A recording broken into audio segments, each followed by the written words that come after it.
All right. Hello. I am a few minutes late. Let me just tell you, it has been a day. I got crazy hair, don't care. I got curls all over the place.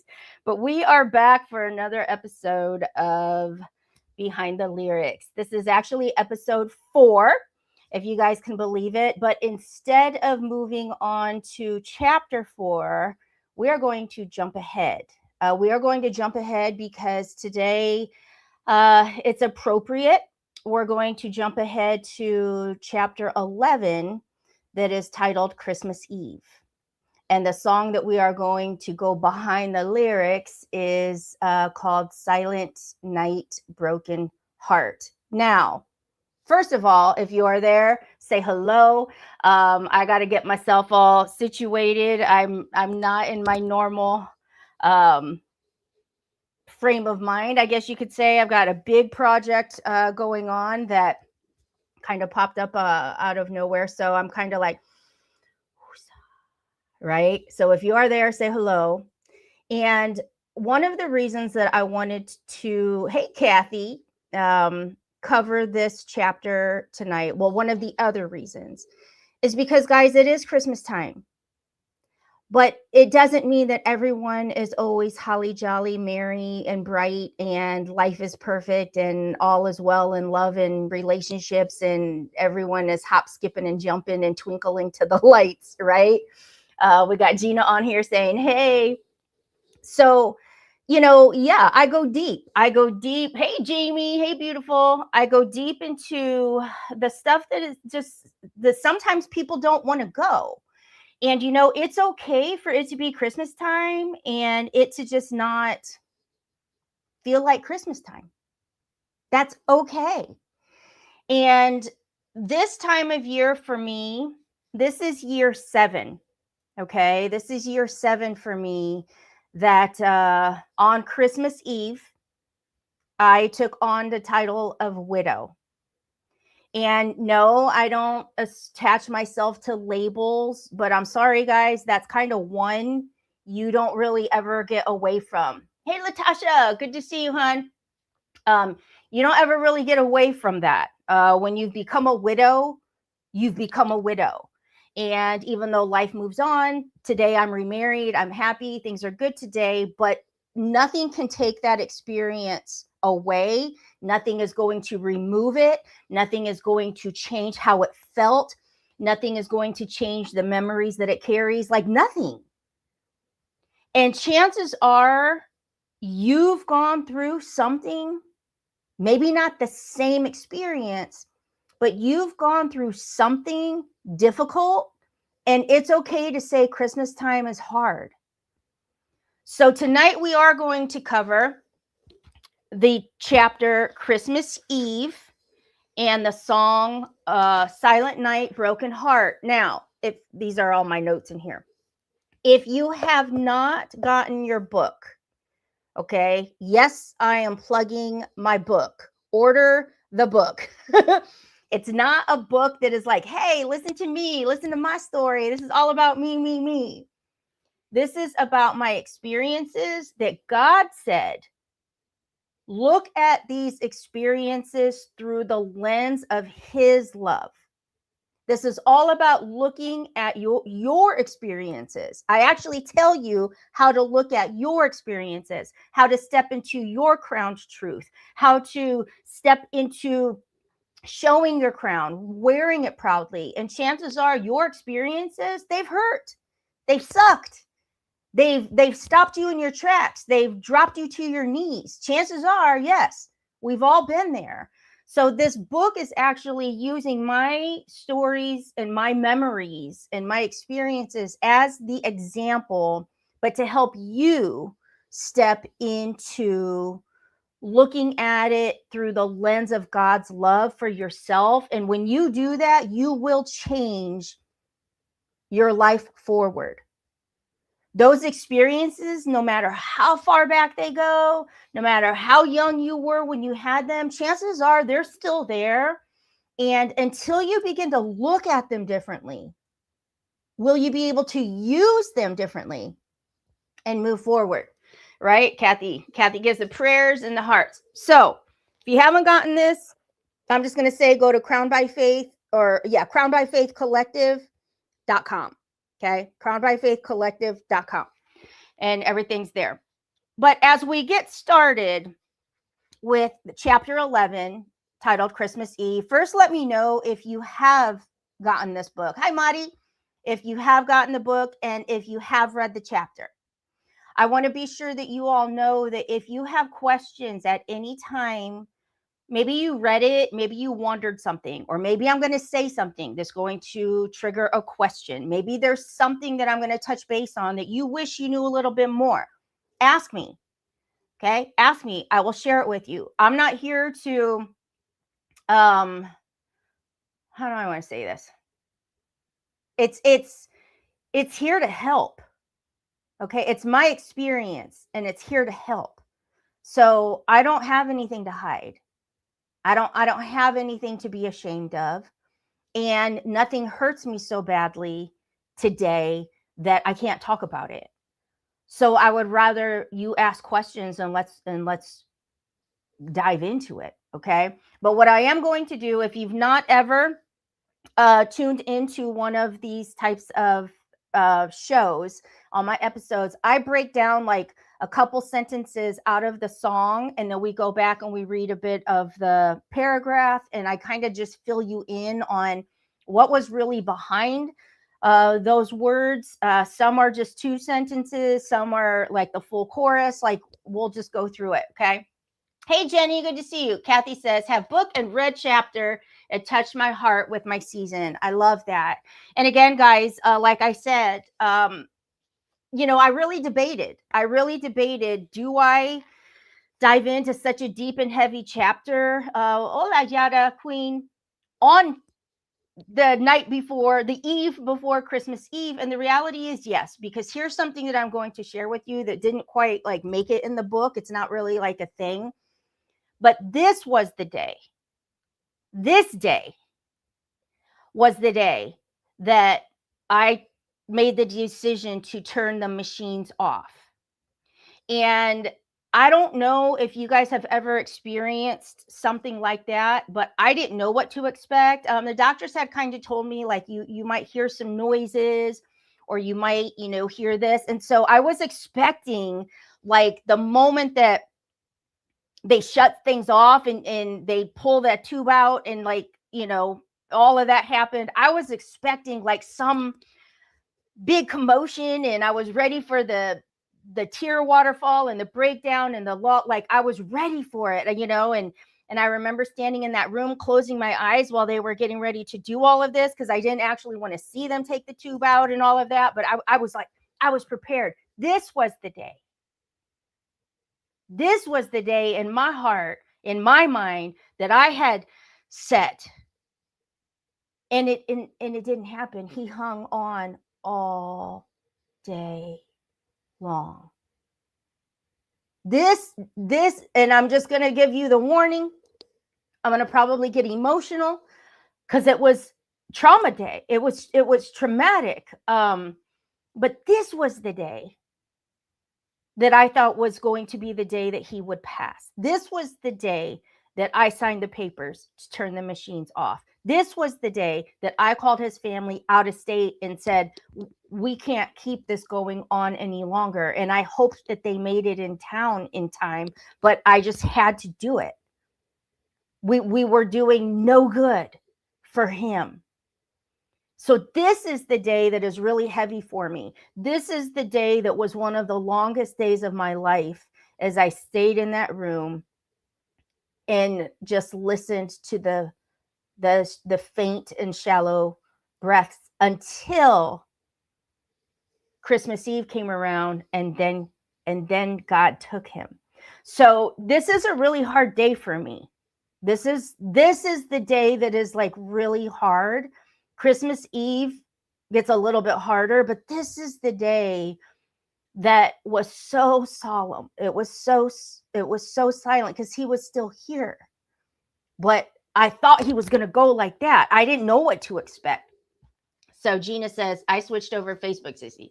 Okay, good. Good to see you here, because I can't really see much on. In fact, I'm going to switch over too. Give me 1 second, because I like to see what's going on too, guys, but I never know like where everybody's at. Okay, so I'm going to be on here too. So, feel free to share this out. Maybe someone who is missing someone. Maybe somebody lost someone dear. Maybe somebody is having a really hard time finding the smiles and the laughter and the joy and the jolly in the season. There's nothing wrong with that. Okay? There's absolutely nothing wrong with that. Hey, Christina. So what I'm going to do is start with our very first clip, and then we will come back to talk about the book. It's Christmas Eve. The world is singing carols, but I'm just holding your hand, praying you'll breathe.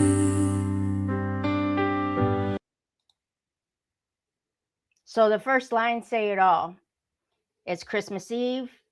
The whole world is singing carols, and I'm just holding your hand, praying you'll breathe.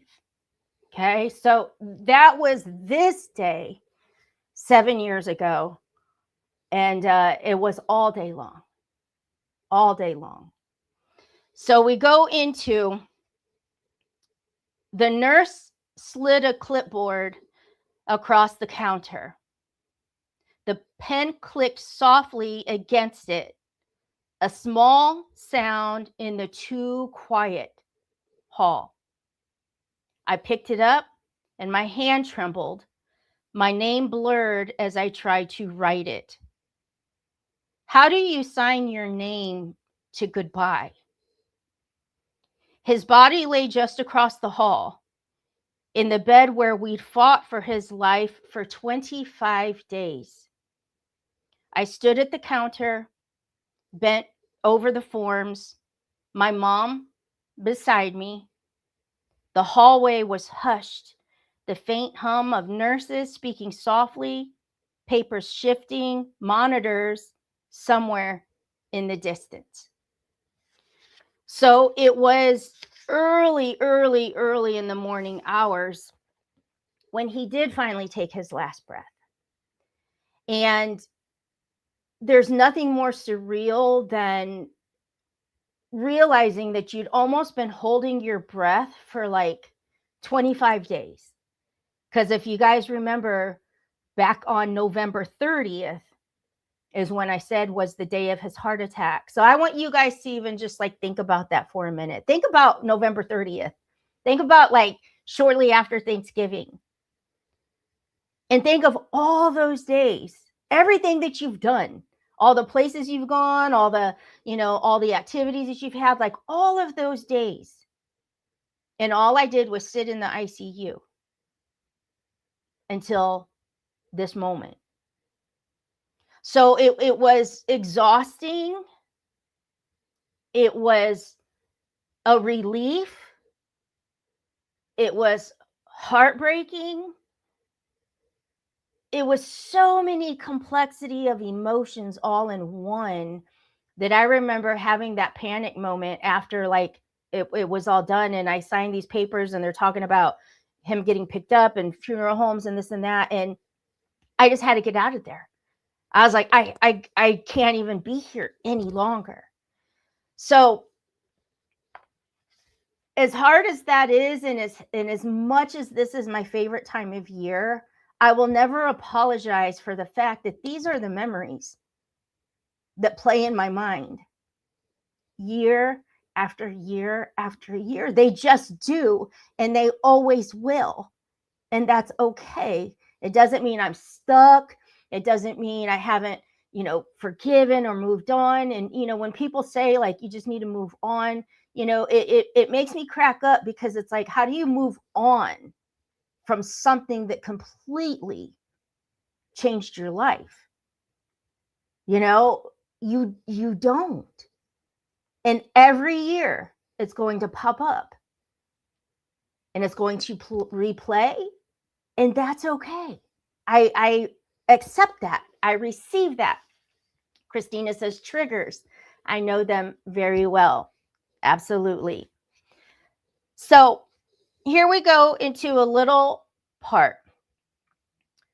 To understand how I could still give thanks on Christmas Eve, I have to take you back to that November 30th of 2018. He came home from a hunting trip a day early, which was a miracle in itself because he never came home early. He stood in the doorway, tired but smiling, boots still muddy from the faint smell of woods clinging to him. I hurried over, wrapped my arms around him, excited and surprised. While he'd been gone, I put up the Christmas tree. He'd left the day after Thanksgiving, so he hadn't seen it yet. We made our way to the couch, and he pulled me close and held on a little longer when I tried to stand and start dinner. It looks beautiful, he said, his eyes fixed on the 7-foot tree glowing in the corner. Now, that's in there because it's so important to understand that those are things he never paid attention to. Like he never really did. So when I think of how can I look at the blessings, knowing what was to come, I can look back and see how many blessings God was actually giving us on this very last night of being able to even talk, see each other. So we're going to go into clip number 2 here real quick. Tree lights glowing, dinner on the stove. You walked in smiling, said the tree looked like home. And so now you know what that meant when I saying the tree looked like home. It just was such a tender, soft moment. And when I say dinner on the stove, it's kind of wild that day I had planned on making a new recipe. And again, I didn't think he was going to be home. But my son loved Panda Express, the orange chicken from Panda Express. So I was like, I'm going to figure out how to make this. And so I actually was preparing, making a dinner.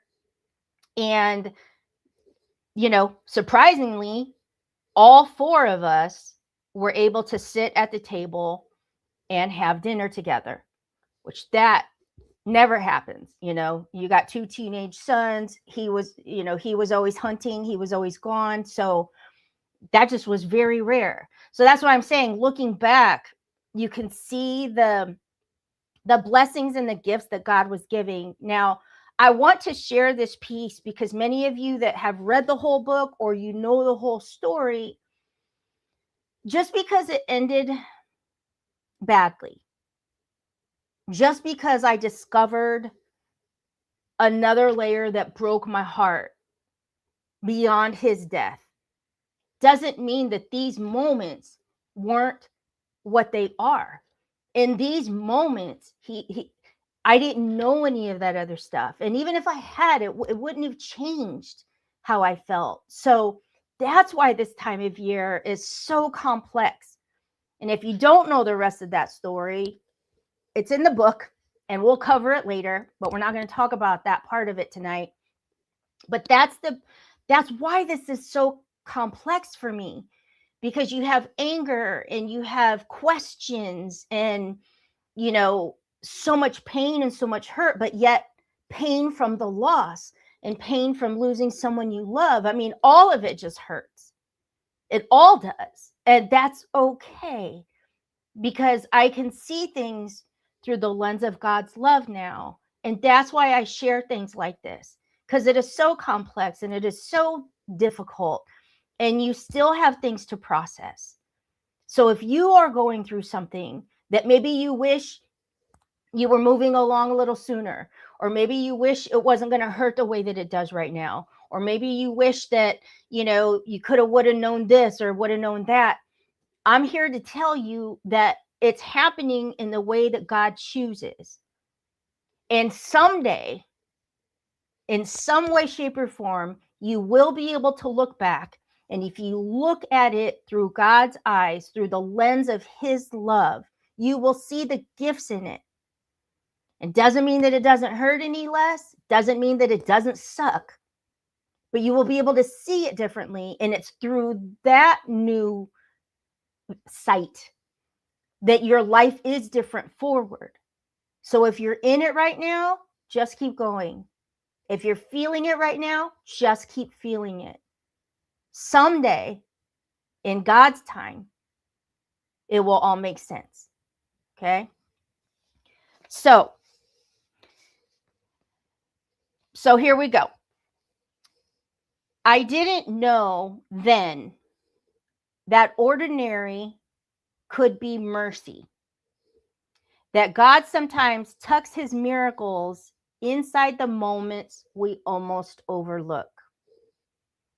After dinner, he lay back on the couch, one arm draped over his eyes. Like I can still see it, you know, when you're like just laying like that. The other hanging off the side. The house was quiet except for the soft hum of the tree lights. He didn't turn on the TV, which was odd because there was always noise going on. But he just laid there, staring at the glow, soaking it in. It's beautiful, he said again, almost to himself. He loved the lights, the calm, the feeling of home. Now, here's where this is going to be like really crazy. But when he finally stood to walk into the kitchen, because the way that our house was, we had like 2 steps that you could step down into the living room, but we also had like a cutout above the sink. So from the kitchen, I could see through, so I could see him laying on the couch and staring at the tree, but I was in the kitchen. So when he finally stood up to walk into the kitchen and he's coming up the step, I gasped. The dust from cleaning his truck had settled over his zip-up hoodie just right, forming an image clear as day of the face of Jesus, kind of like the shroud, or like the shroud itself, right across his chest. Now I gasped. I was like, because that's all I saw. His sweatshirt was burgundy. It was dark. And yet there was this like dust form that all I saw was the face of Jesus.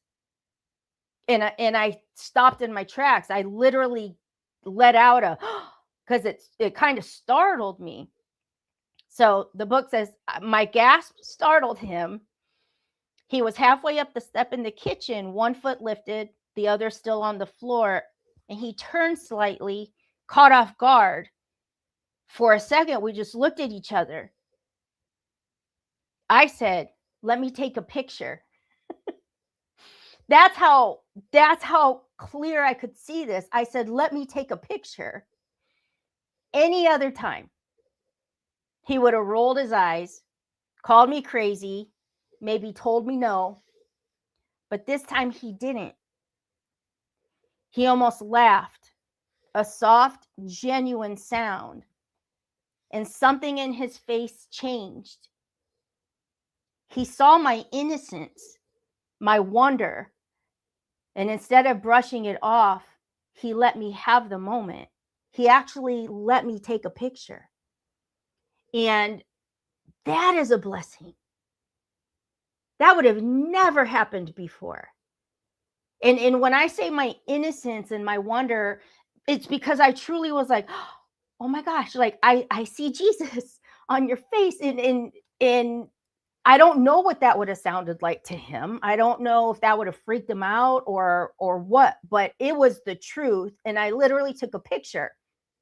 And the moment that I took the picture, I remember thinking like, you can't see it. Like it didn't look the same. And that's how I knew whatever God was allowing me to see, that was God letting me know he was there. That was God letting me know that he was near. but I didn't know it at the time. But God showed his face to me so clearly that I tried to capture it in a picture and it didn't show up. But I know to this day that God was letting me know he was there. He was there. Gina says, it is already making sense, but you are so right. It hurts like heck at times. Yep. Do you still have the pic? I don't. And no, in fact, I deleted them like pretty quickly, because it's almost like after we had that moment and the picture was like of him in his chest and stuff, I was like, I tried to show it to him and I'm like, you can't see it, like, never mind. And then it was, and then it was just like gone. So I just deleted him because I didn't think nothing of it. I didn't know the next day he would be having a heart attack, So here's clip 3 and we will come back on. That night you reached across, hand resting on me, said I can't fall asleep unless you're touching me.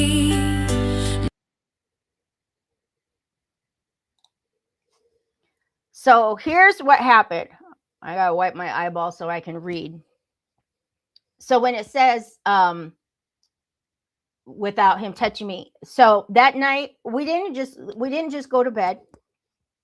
We actually talked, like really talked. And I'm talking like do you want to be buried or cremated?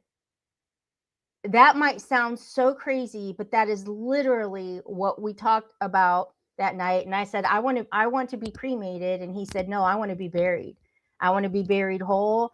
I don't want to donate no organs. Like he wanted to be whole. We had that conversation that night, very random. We also talked about knowing each other back in high school and me in my pom-pom uniform. And, he was 5 years older than me back then. So, we kind of always would look at each other here and there. But if I'm 16, he was 21. So, I mean, we just talked about all kinds of stuff that night. Gina says, but I remember all the talks we had during those 25 days. Yes, absolutely. We lots of them, lots and lots of them. So that night we didn't go to bed. We talked, like really talked. My head rested on his chest and his hand tracing slow circles over my shoulder as we drifted through memories and what ifs, high school stories, the party on the hill, which the party in the hills in the book, the long fight it took for us to end up together. We even talked about death, burial, or cremation. Who might outlive who? It sounds heavy, but it wasn't. It was honest, soft, human. And from there, I'm going to jump to another clip real quick. Okay, because we are going to go there. We are going to talk about some things, but I want to jump to another clip here, and it's kind of jumping ahead in the song too, just a little bit. Your eyes once sparkled like the tree lights glow, green when you were happy, brown when shadows show.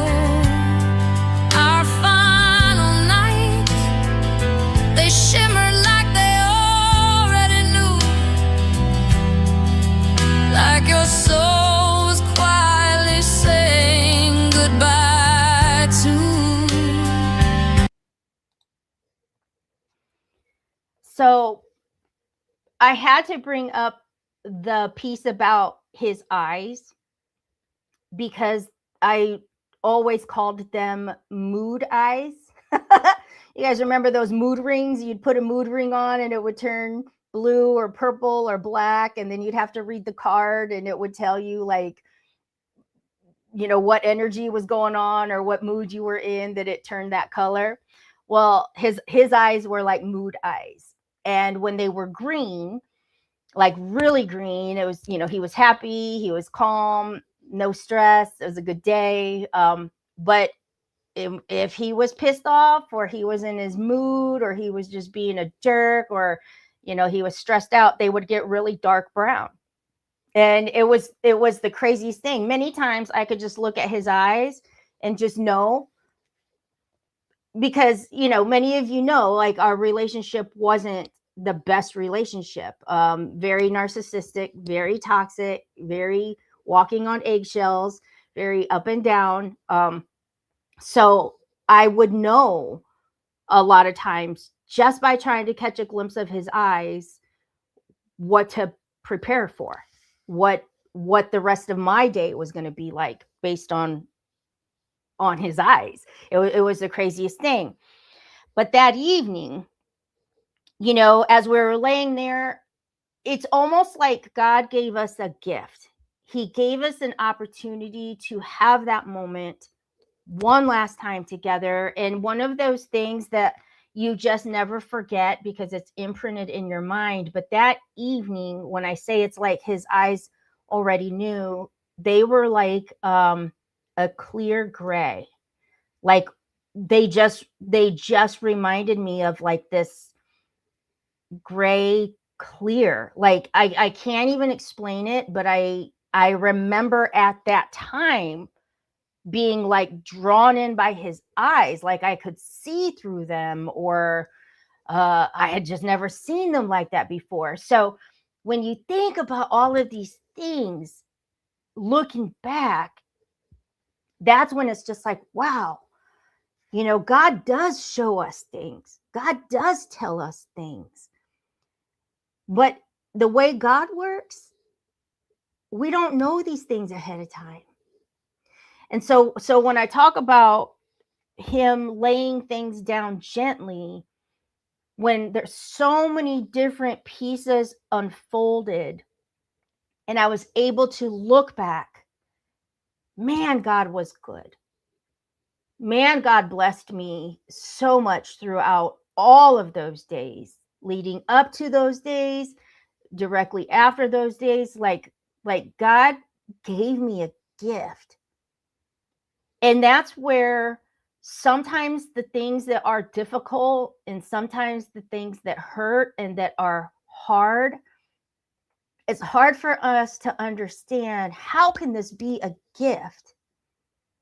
But God doesn't promise taking away the hard things. That's life. Life isn't fair or unfair. We put fairness or unfairness on it. Life is simply minute by minute, constant movement forward. And I think God does things that allows us to see, even though it's hard, he's still here. And he'll still do what he knows that we need, whether we know that we need it or not. But many times we cannot see it until we look back. So when I think of that evening, that very, very last night, not knowing that it was our last night, so beautiful, such a blessing. And I'm grateful to God. I'm thankful to God for that. And no matter the outcome, that was a true gift. So so now we're going to jump into the next day. Okay.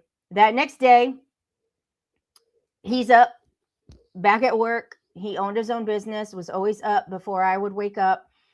And, I finally get up, and I'm starting to decorate more Christmas stuff. I love Christmas stuff. So I was hanging ornaments, beautiful ornaments from our chandelier. And just, I had garland up the staircase. Like, it looked like Christmas threw up in our house. And I loved it. I loved every bit of it. And lights everywhere, greenery, ornaments, ribbon, Christmas treats, like you name it, all kind of stuff.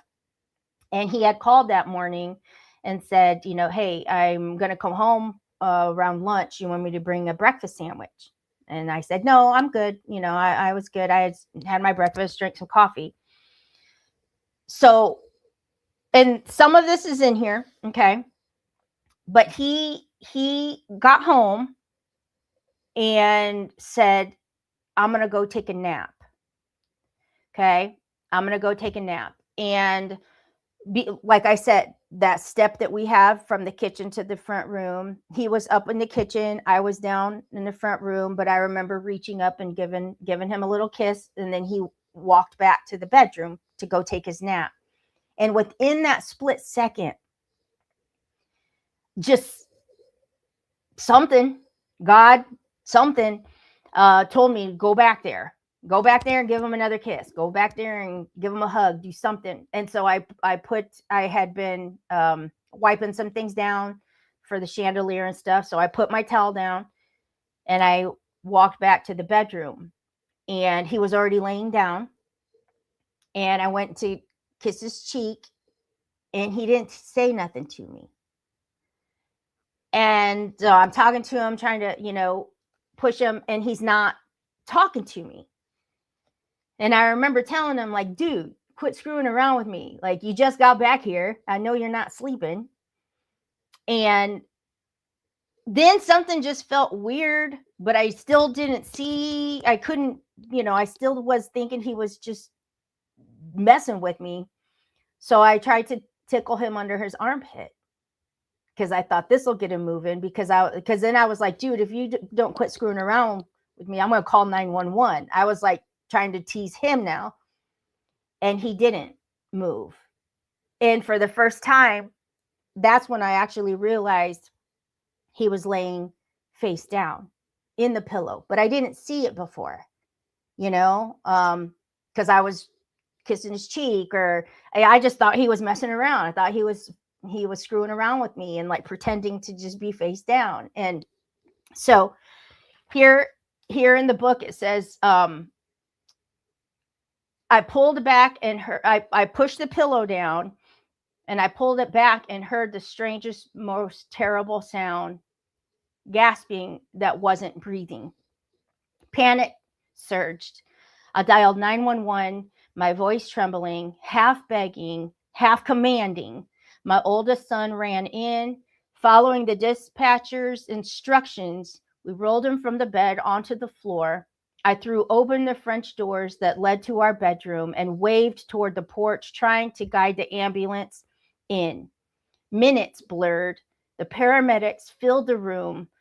Boots were thudding, bags unzipping, urgent voices layering one over another.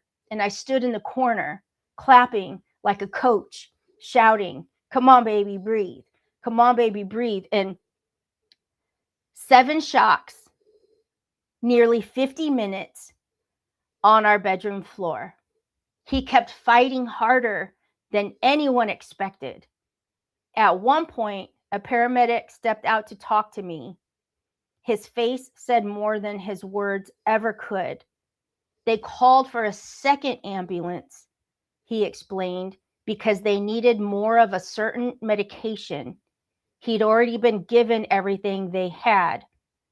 He's still trying to breathe on his own, the paramedic said. Still trying to pull air from the bag. So the paramedics were shocked. They're like, he is still fighting to try to take a breath, and they weren't expecting him to make it. They were trying to kind of hold things off right there because they didn't think that he would have been able to make the transport by ambulance, but they didn't even think that he was going to make it. So that's like pretty crazy. And we're going to go into this little clip right here of how this kind of coincides with this part of the story. This morning you were quiet, face down in the bed, no breath on your lips, just the sound of dread. 50 long minutes, 7 shocks to your chest. I scream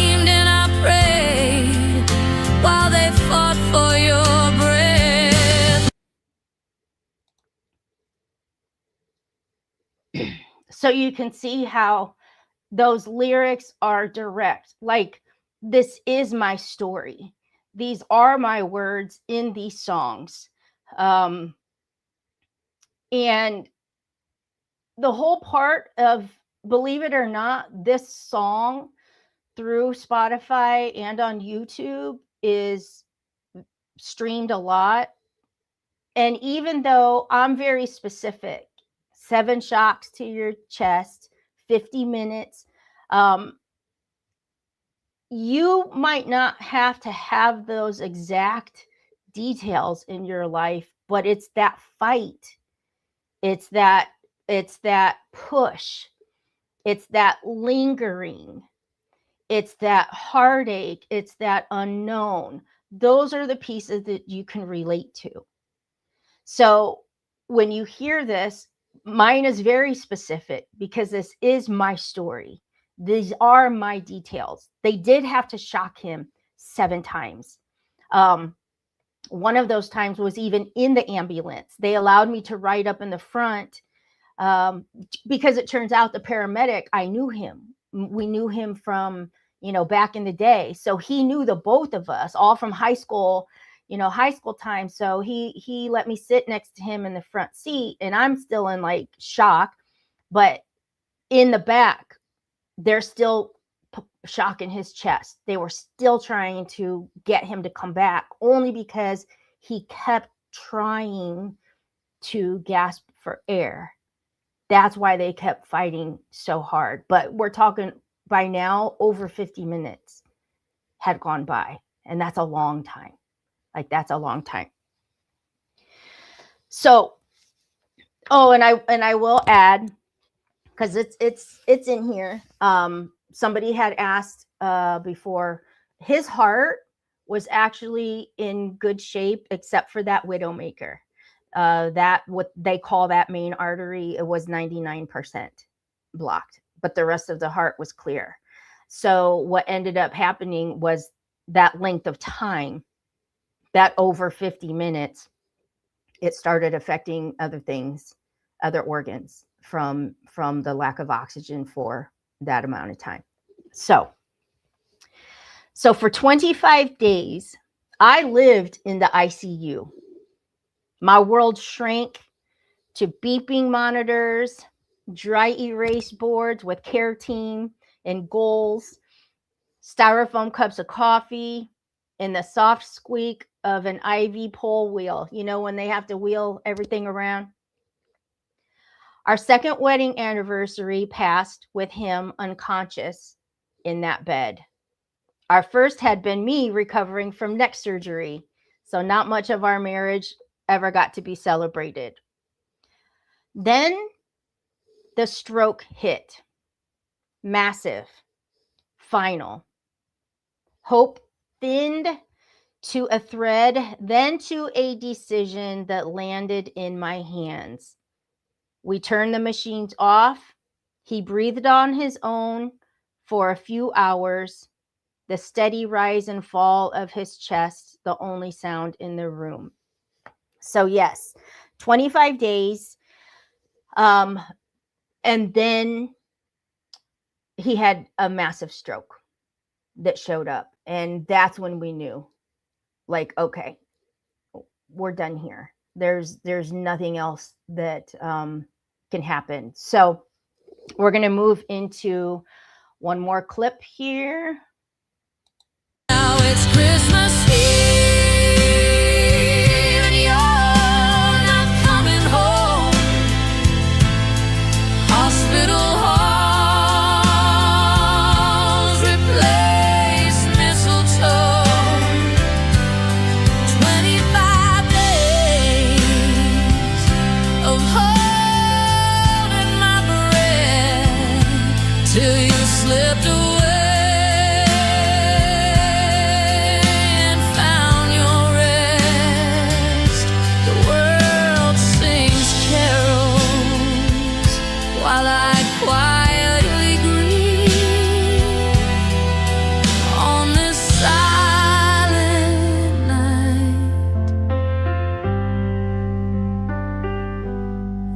this Christmas Eve.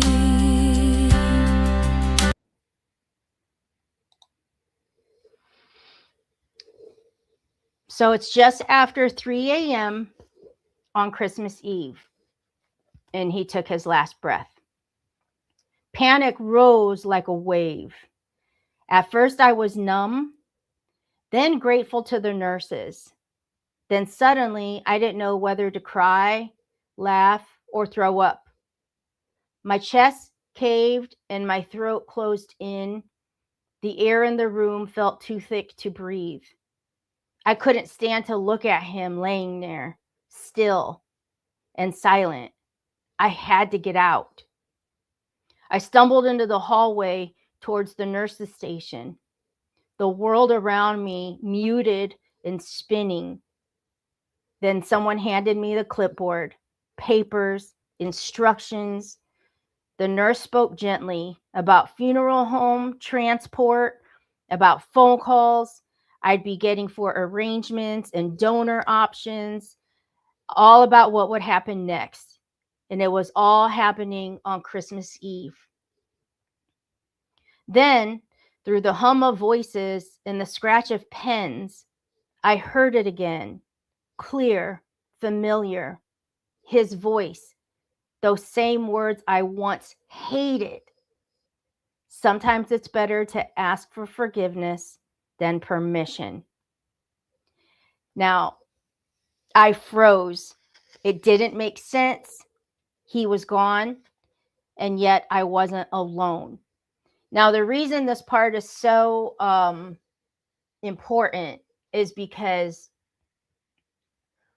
when I had to get out of there, when I felt like I was suffocating, when I'm like, I can't look at him anymore. Like, I can't be in here another second. I was like, somebody take me home, just get me out of here. But I still had to handle all the stuff. I still had to sign papers. They had to tell me things, and people had to come, and it was just chaotic. But my mom was standing out there with me, and everything was quiet. Everyone's whispering. Nurses, you got to keep in mind, they even have the lights dim, like it's 3 a.m. So that ICU, everyone's trying to be quiet and patient sleeping and everything's critical. And then all of a sudden, you hear these two nurses from like across the way. Their backs are towards us. They're not even like right there. So loud, super clear. Because all I was just wondering, like, I don't know if you've ever been around somebody when they've just passed away. Okay. Oh, and I see my Aunt Esther on here. Sorry for your loss on Christmas. Your grandma, I know, our grandma, your mom died on Christmas Day. That's in our family too. But I don't know if you've ever been around like someone when they've just passed away and you start wondering, like you start talking to them immediately. Like, are you still here? Can you see me? Like, what's happening? Like, but I had that, like, when I'm out there in that panic mode, knowing I can't be in that room one more minute, but knowing like I got to sign papers or trying to tell me about all the things that are going to be happening next. And even though it was Christmas Eve, I would still be getting calls. And I remember thinking, like, are you here? Can you see this? Like, do you know that this is happening? Can you let me know that you're here? Like, all of these things are going through my head. And I'm standing with my mom and those two nurses right across the way. All I heard was, sometimes it's better to ask for forgiveness than it is for permission. Loud and clear. Now, I have to let you know, that was one of his favorite lines. I had never heard it till I met him. And then I started using it because he used it. And he didn't like that very much, but that I knew. So I pause and I look at my mom because she knew, because I would always say like, oh, I hate when he says that. But I looked at her and I'm like, did you hear that? And she's like, yeah. So, and that was it. Those nurses went back to whispering. You didn't hear a word that they said, but that one sentence was loud and clear. And that's when I knew, like, you're here, because I hated that. I hated that sentence. But we have that in the clip, but I tweaked the words just a little bit to make it a little bit more poetic to go with in the lyrics. So when you hear this now you'll understand what that line means, because it's actually supposed to be that sentence of sometimes it's better to ask for forgiveness than it is for permission. And you'll be able to notice why I tweaked it a little bit to kind of like blend in with the song. So that's what this means. Here we go. At 3 a.m. I signed your name away, pen shaking in my hand as the night turned gray, and I heard your voice like a final reprieve. Sometimes it's better asked than to plead. So that's what that means. Sometimes it's better to ask than to plead, is basically him asking, instead of asking for forgiveness. But that really happened, and that was like so freaky. And the thing is it wasn't just me that heard it. I remember looking at my mom like, did you hear that? And she's like, yeah. And that was the only thing that was like spoken out loud, clear as can be, that one phrase, that one sentence. And that's when I knew, as I was thinking in my head, like, gosh, are you here? Like, what are you experiencing right now? Like, you just passed over. Like, I mean, all these things were going through my head. And then to hear that loud and clear to me was that indication that he was there, and God allowed me to have that validation. And it was just crazy. Like, it was just crazy. So yes, this time of year, it's not sad.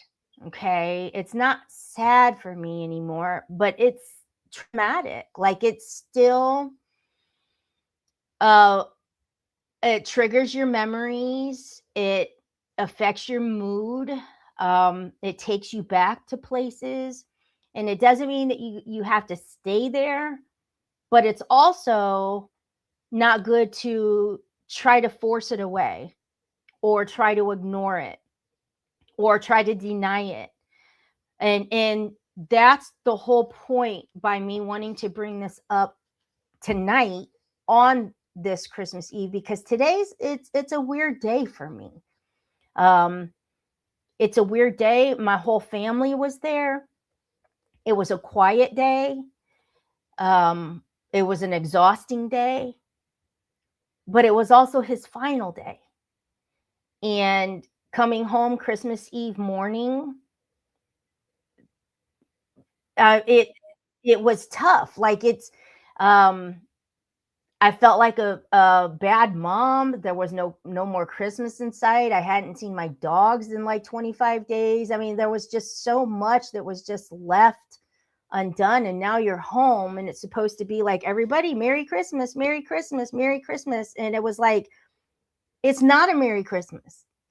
And that's not to say, like, we all know the reason for the season and whatever your beliefs are and things like that, but it's okay. That's the whole point. That's the message. It's okay to not be holly jolly merry me and hopping skipping with my cocoa and my Christmas pajamas and blinking lights all over the place. Like, it's okay for your heart to hurt a little bit at this time.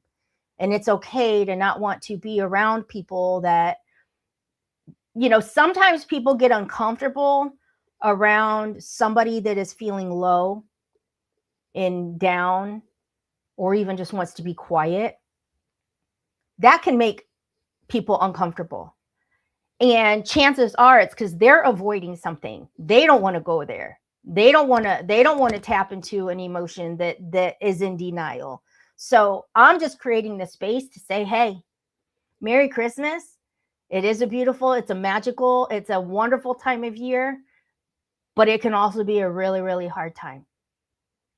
And that's okay too. And if it is for you, just hold on, just keep going, because I know we hear this a lot. You're not alone, but you're really not. You're really not. And I just want to make sure that you know that.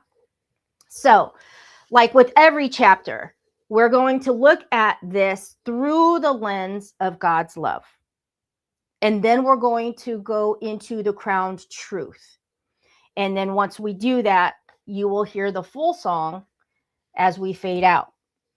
But here's how I see it now, as God has allowed me to see this experience through the lens of his love, which is actually what I want for each of you.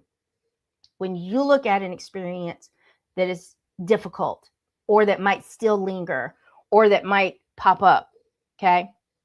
So through the lens of God's love, I don't just see machines, charts, and a 3 a.m. signature.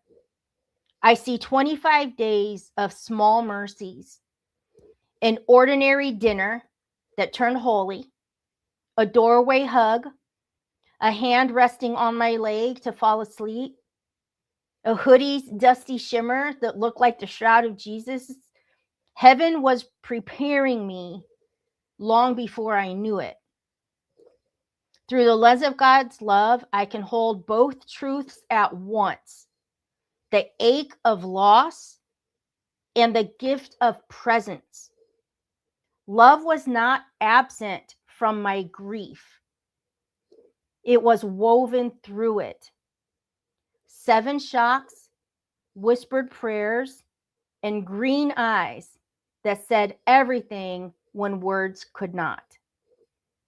Through the lens of God's love, I see God wasn't punishing me.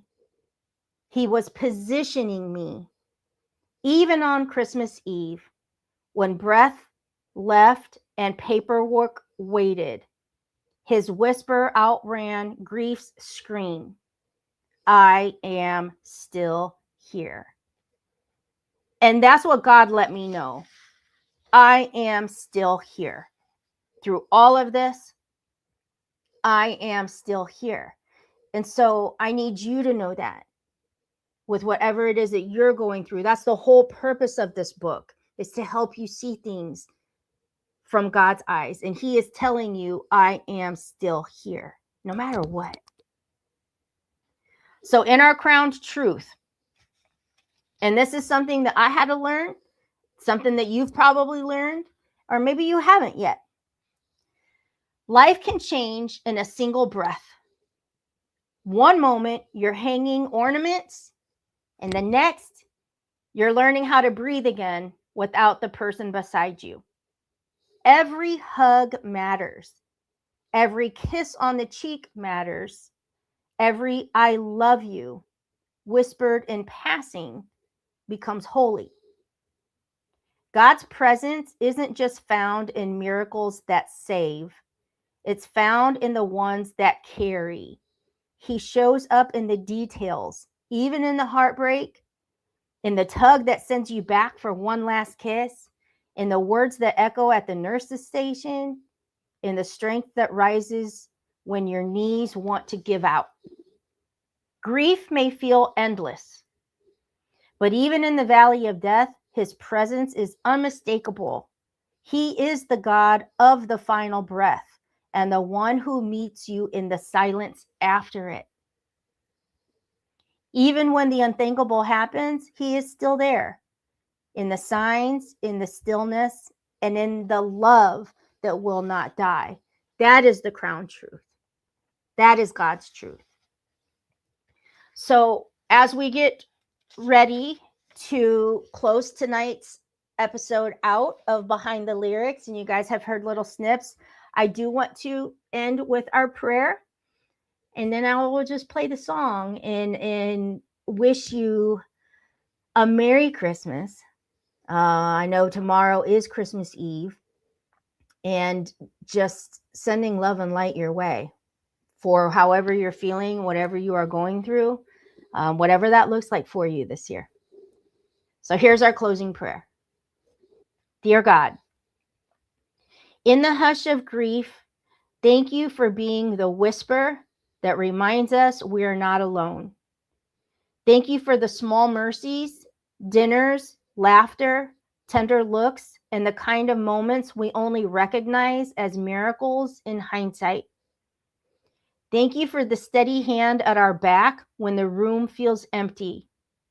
For the one reading this, meet them in their ache.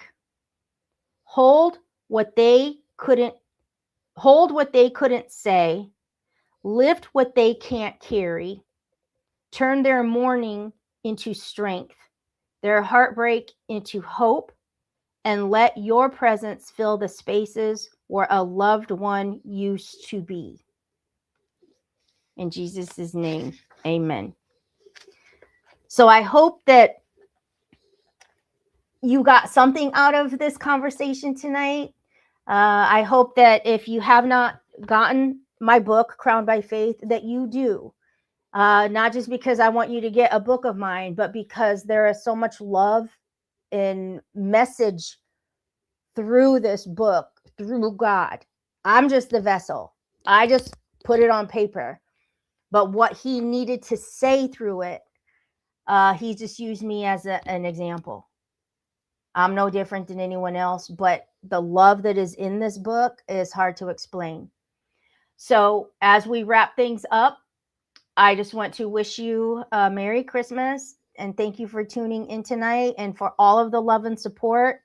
And yes, we will be back next week and we will be covering chapter 4, which is actually the chapter that is the song for Rear View Prayers, which, without giving too much away, the chapter is called Running to Love.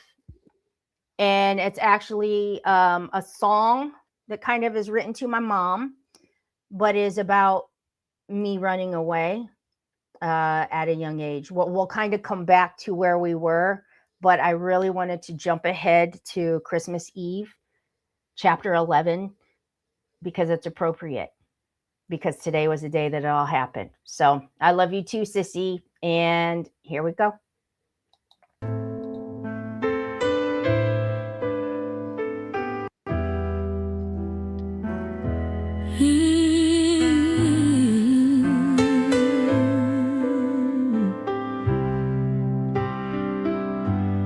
It's Christmas Eve. The world is singing carols, but I'm just holding your hand, praying you'll breathe.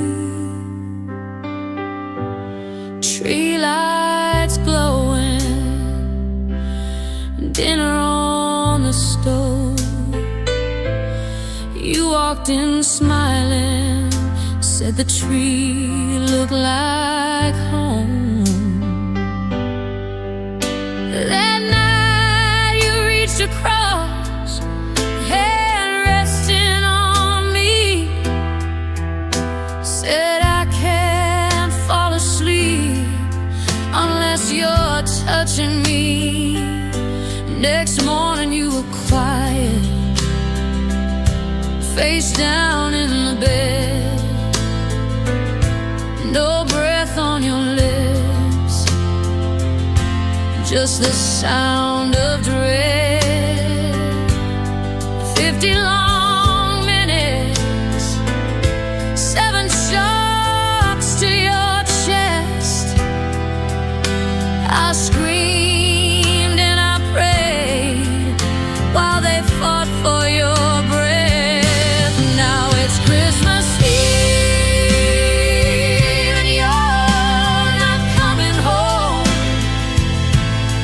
Hospital hall.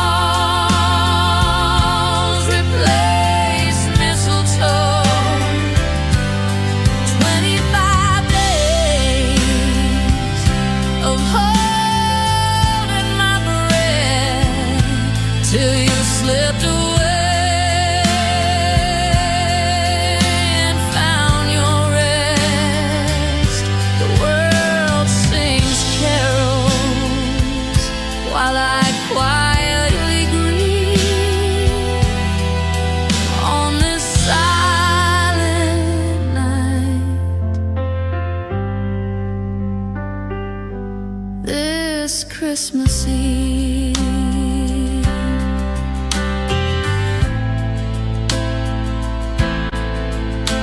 Your eyes once sparkled like the tree lights glow, green when you were happy, brown when shadows show. Our final night, they shimmered like they already knew, like your soul was quietly saying goodbye to. Machines kept humming, but hope grew thin. A stroke stole the fight. We thought we could win. They turned off the wires, and I held your hand as heaven whispered what I can't understand. Now it's Christmas Eve and you're not coming home. Hospital halls replace mistletoe. 25 days of holding my breath till you slipped away and found your rest. The world sings carols while I quietly grieve on this silent night. This Christmas Eve.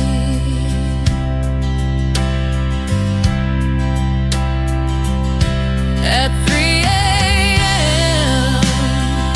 I signed your name away, pen shaking in my hand as the night turned gray, and I heard your voice like a fire